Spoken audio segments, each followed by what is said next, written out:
Headers and footers are an integral part of any website, especially if you're working with multi-pages. You will need a header to allow for easy navigation. Within the builder, you get special headers and footers within the Pro version. They are located as special blocks and they are within the block manager. What I will do here for this engagement or wedding site is to bring in a new block. I'll click here in the plus and then we go to blocks. And you will see we have a section here under categories, header, and then footers. Let's select header first, and we have a few pre-made ones. Though they are pre-made, they come in a block with special features that allows you to apply it with conditions across your site. Let's go for a simple one. I'll choose this one here at the top, and by selecting it, it drops in here. And then what I'll do, I'll go to the reorder sidebar and drag it to the top. That's where the header should be. Let's have a quick look at what do we have here.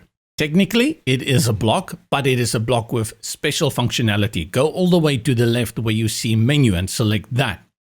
First of all, your header can be sticky, and by default, it is set to sticky. Sticky means that the moment someone scrolls down, like I'm going to do now, you're going to have this header that pops out at the top that sticks to the top.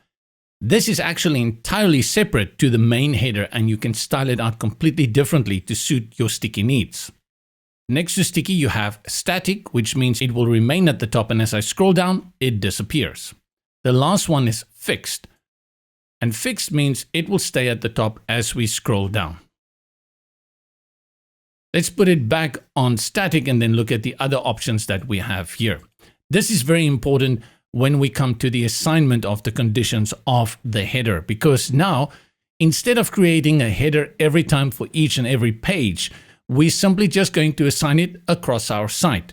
And for that, we're going to select Make it Global.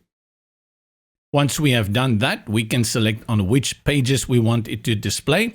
And I'm going to go ahead and select All, because I want this header to apply across my site.